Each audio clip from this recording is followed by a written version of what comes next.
Hi, I'm Tim Scales, the Director of the Center for Entrepreneurship and the Center for Economic Education here at Indiana University East. It's my pleasure to introduce you to another episode of In Your Business.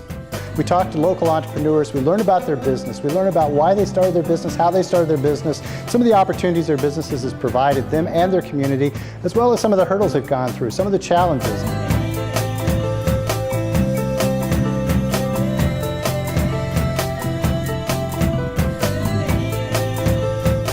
Welcome to another episode of In Your Business. Today we're going to learn from an entrepreneur who started a business fairly recently, Casey Runnels.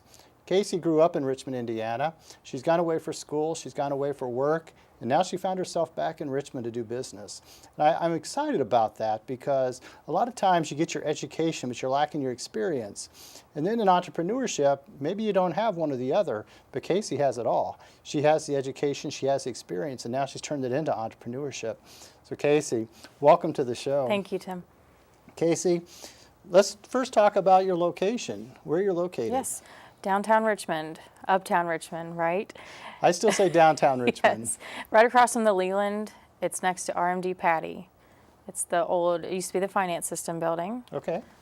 So you're located there across from the Leland, yes, next to RMD Patty, yes, by Bullardick Furniture. That's correct. It's 32 South 9th Street. Okay. Mm-hmm. So you purchased that location, or leased that location? You purchased it? Okay. And I hope we were kind to you and took care of you with some of the downtown offerings. Yes, yes, those are great offerings. Had a lot to do with the Innovation Center. Mm-hmm. Yes. Well, good. I know there's a lot of things in place in the downtown area to help entrepreneurs really get started and get taken off.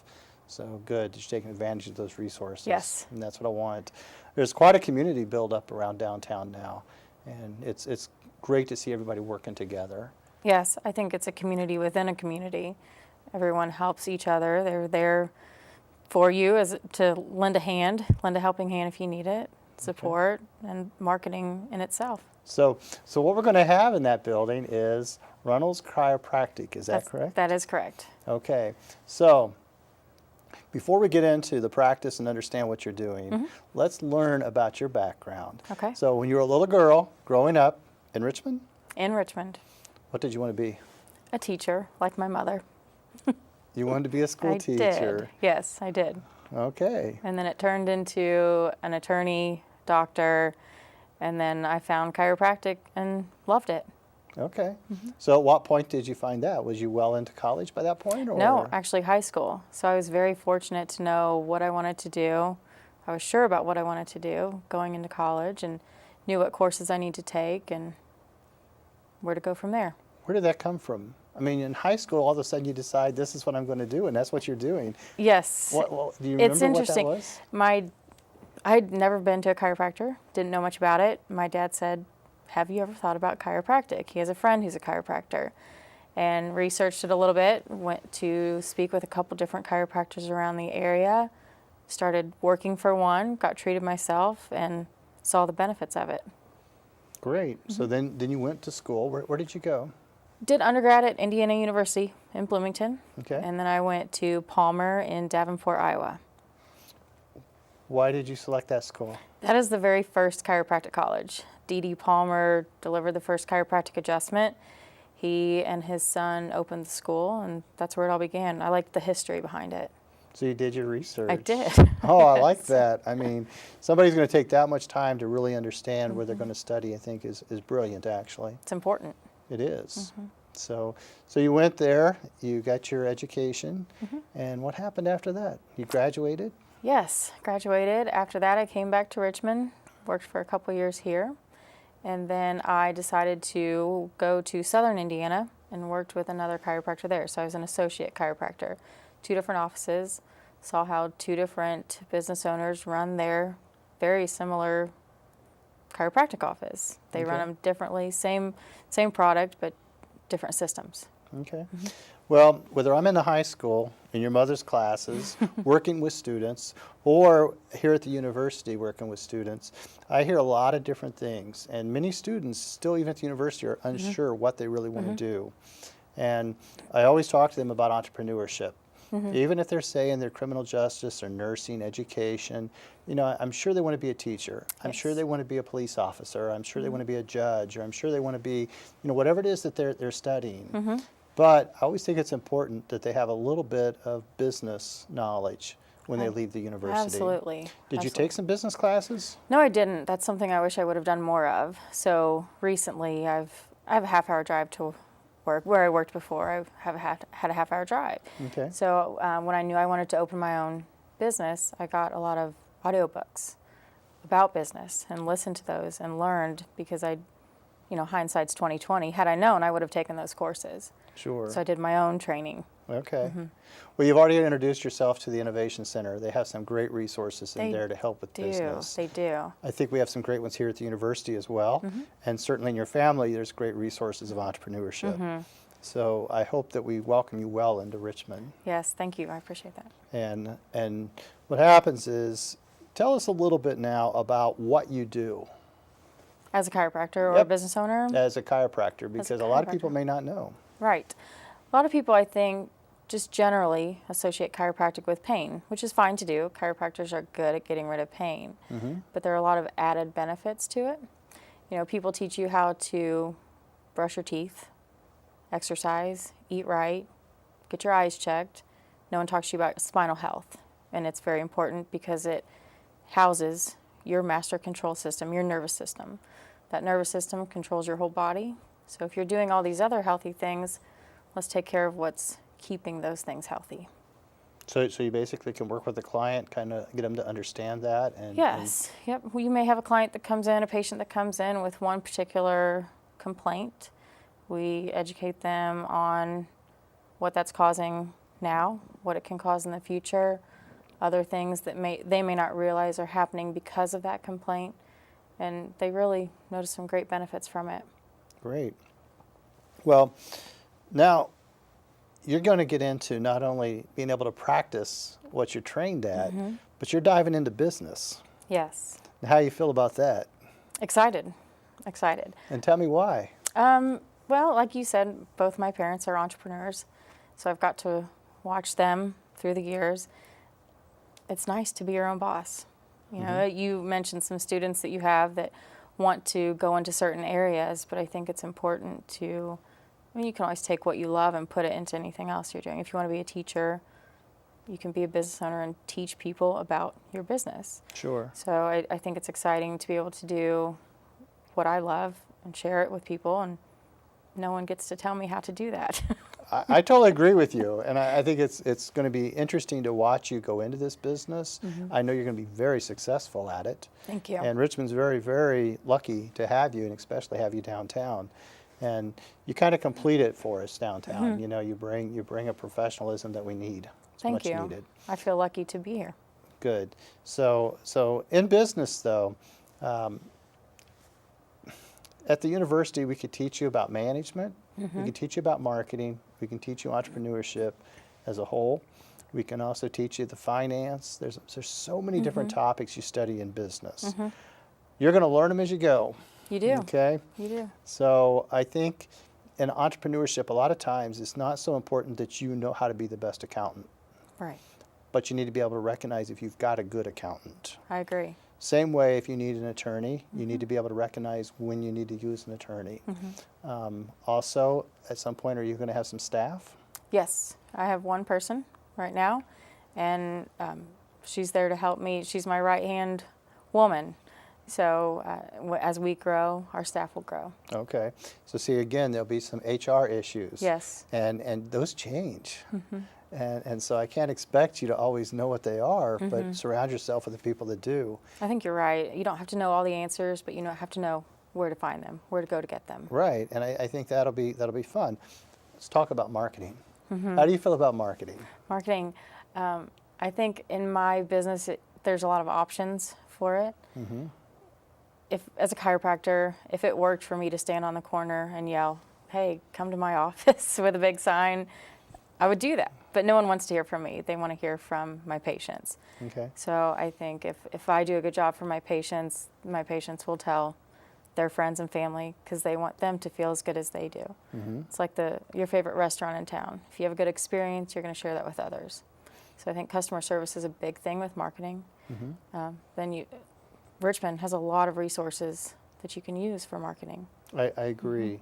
And so I think it's going to be important that you utilize those, even into the social medias. Social media. I'm sure you understand that. Yes. So tell me, what kind of social media you're going to use? Of course, a website. Social media, though, I'll have Facebook.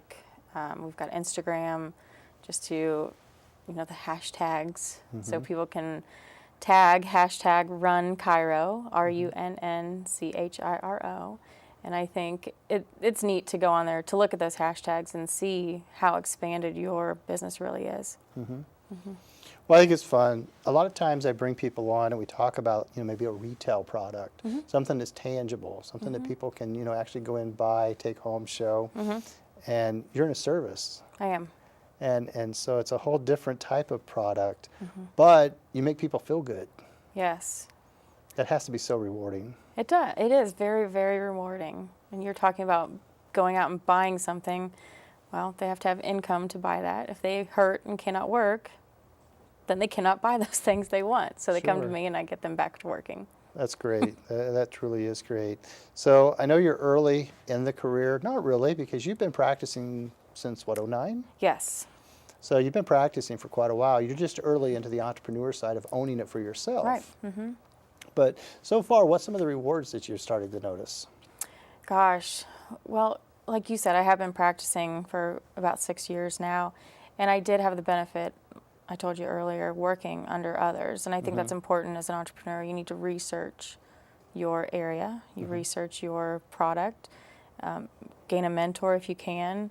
But things that I've noticed in owning my own business, I've figured out what does and does not work for me. Something that worked very well for one of those other, my mentor, I guess, something that worked well for her, hasn't worked well for me in this demographic. But I think you learn those things as you go. Sure. But I'm just excited to continue learning those things. It's new every day. It's never the same thing. Yeah, I understand that.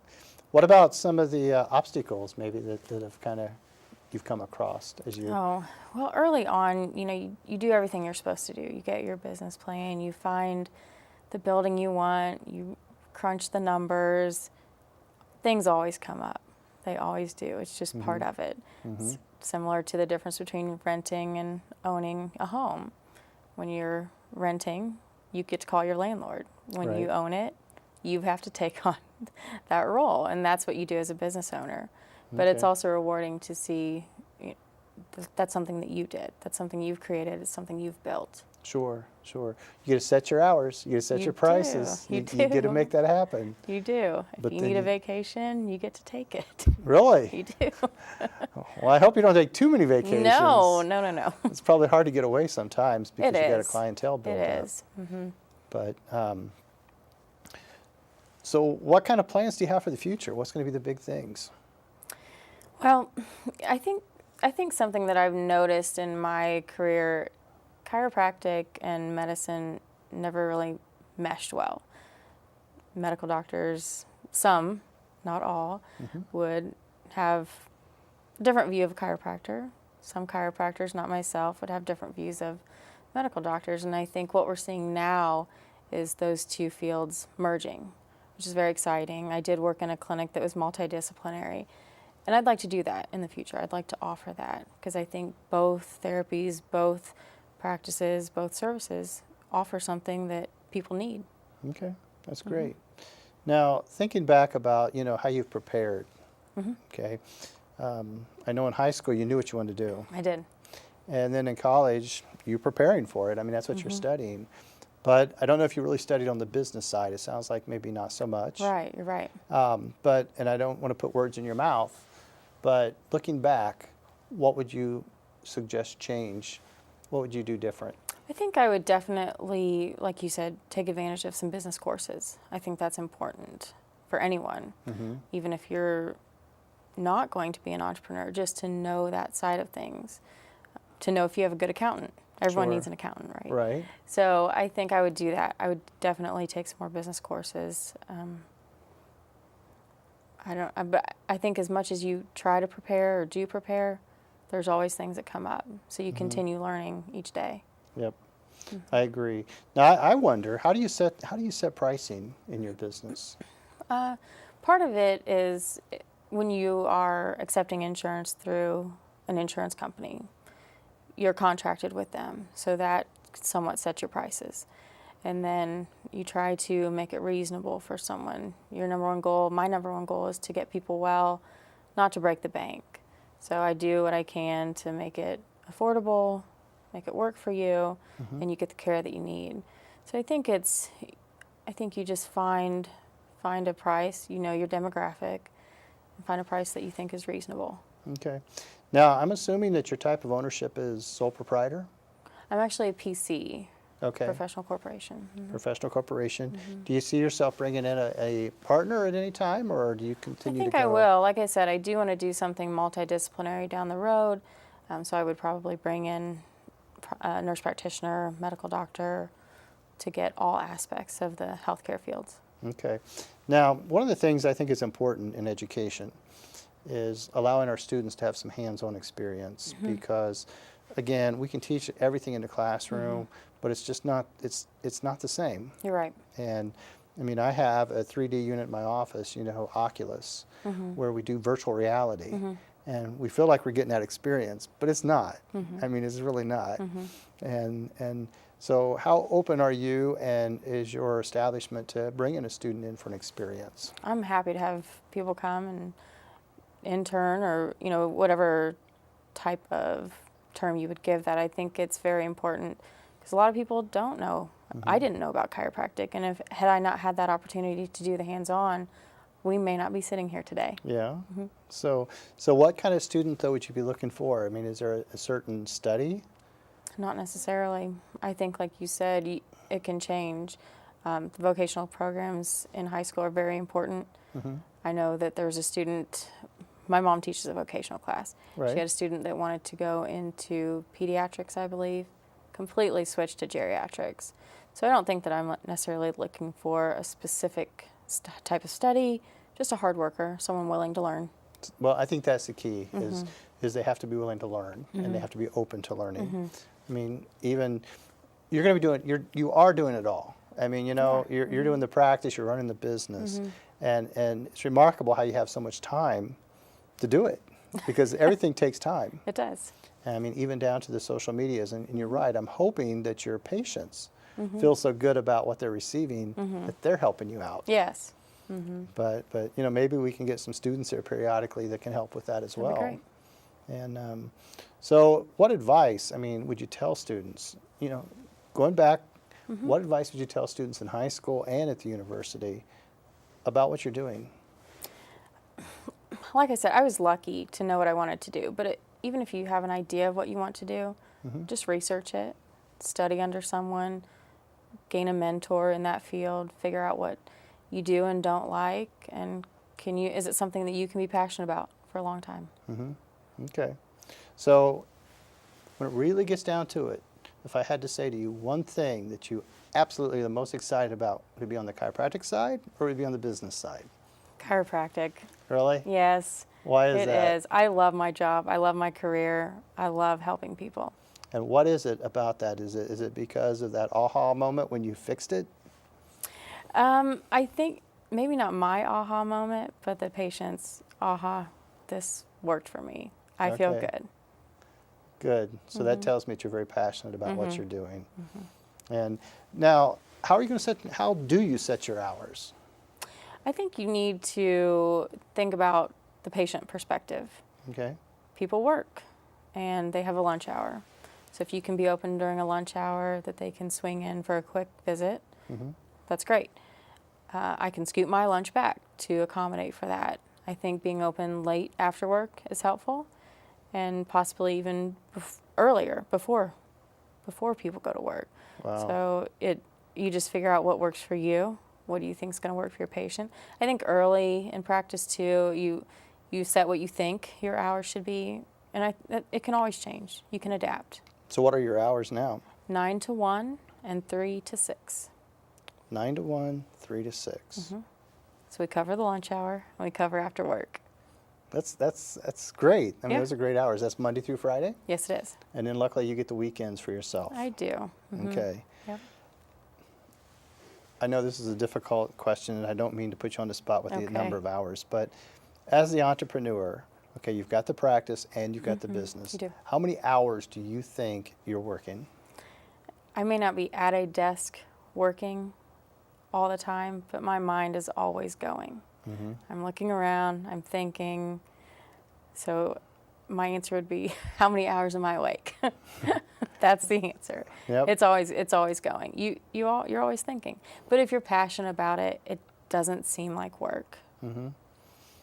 That's what I like to hear from an entrepreneur because, I mean, it's true. I mean, you're always thinking about, okay, what should I be doing? What can I be doing? You know, what will work, what won't, and then actually implementing it. Right. So that's great. And when it comes down to it, I mean, how do you plan your day? I mean, do you try to get in there early? Yep, there's a lot of behind the scenes stuff, not only as an entrepreneur, but also a chiropractor. Do you have your patient notes? You get files ready for the day, make sure you have maybe someone's x-rays are they're red. You have the report, an MRI if they have one.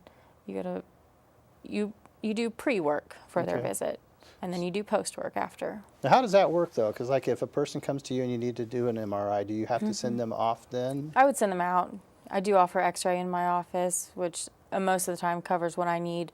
If there's something that just doesn't seem right, you do send them out. MRI is kind of your top of the line test. It's going to give you a lot of information. Okay. So if something doesn't sit right with you or they're not progressing like you expect, you send them out for an MRI and figure out how you need to treat them Okay. if something wasn't working before. So then does that become a networking thing that you have to have a relationship with, like, the hospital, or how does that work? It would help. Yes, it helps to have a relationship. You don't have to have a relationship. I am able to order that test. Okay. Wow. So we've learned about the business. We've learned about you. If somebody who's watching may have questions about, you know, when do I need a chiropractor? When is the right time to come and see you? What should I expect? How do we answer that? It's a good question. And I struggled with that question when I was figuring out if I wanted to be a chiropractor. The chiropractor that I went to see and talk with, my mom said to him, I was very young at the time, she said, if it's not broken, why fix it? And he Okay. said, Casey, stand up here. Your right shoulder's lower than your left. Your right hip is higher than your left. So he showed me things that were wrong, weren't causing me pain, but he showed me things that were wrong or an imbalance. Okay. And he explained how that could progress down through the years. So instead of come in. realizing that if it's not broke, don't fix it, maybe they don't know it's broke. Maybe you don't know. And it's not causing you pain now, which is great. That's the best time to figure out if you could have a problem down the road. We do offer free consultations in our office. So if someone has those questions, they're welcome to call, stop in. Okay. So it's kind of just like almost like a preventive, just finding out up front and taking care of it. A lot of times it is. And it's building a good relationship with you so you can It help is. them. Yep. Sometimes it's preventive. Sometimes it's once it gets to pain. Pain is a good motivator. It gets people to do things. Okay. Well, now you have shown me the passion today for chiropractic. Okay. I know that's what you're passionate about. I know that's what you love. I know that's what you're excited about. But if there was one thing about the business side Sure. that you had to be passionate about, that you really had to say, hey, Tim, I really like this, what is it?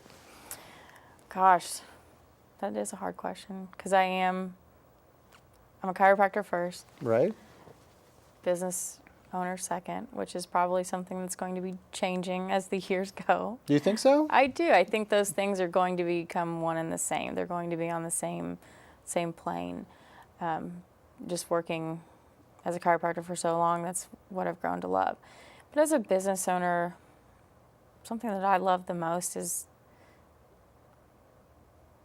choosing how to share my service with someone, the product that I offer, choosing how to do that. Okay, so maybe even to the marketing side of it, you suppose? or- Marketing side, how to run the office, choosing your hours. You get to do what you want. The customer service side, how you Yes. interact with them. Yes. and their database and how you utilize that database. Okay. Wow, it's exciting. It's exciting to have, you know, a new entrepreneur among us. You know, somebody who's got the excitement and the profession and everything to pull it together. Thank you. I mean, it really is. I get, like I said, I get to speak to a lot of people that are into maybe a restaurant, or maybe they're, you know, into a retail side. But to the service side, you're one of the few that I really get to interact with on the show. So this has been a great experience. I appreciate you having me here. And you know, I look forward to hopefully introducing you to some students. That'd be great. And it's fun because I just had a student last semester who really wants to get into pharmaceutical. And I was able to put him with an entrepreneur who owns his own business that's a pharmacy. And to watch both the service of that go together with the business, it's amazing how those tie together. Yes. And it's amazing to watch your business, see it start, see it grow, see it mature, and see what happens. I mean, maybe you'll have multiples. Maybe. We'll have to see. We will. I'm just glad that you've made Richmond home, because it has always been home. Yes. And so, Casey, thank you for coming on the show. Thank you. And thank you for coming back to Richmond. Thank you. This concludes another episode of In Your Business. Today I learned from an entrepreneur who's got her own practice. She's in downtown Richmond. She could be anywhere. She's good. She does her homework. She's done her research. She knew in high school what she wanted to do, and she's followed it. She's dreamed about it, and she's so passionate about it. But it's interesting how she's bringing her practice together with entrepreneurship, how she's willing to share that. And I'm so happy that she's willing to share that, not just in her office, but around the community. You know, again, this has become a generation, because she has come from a family of entrepreneurs. And a family of entrepreneurs don't always have to have the same business or the same type of business. But entrepreneurial seems to like expand in the family. And she is the second generation, maybe the third generation of entrepreneurs in her family. So again, I hope that she's inspired you, and I hope that I get to work with her as she goes along in her career as an entrepreneur. Thanks for watching In Your Business.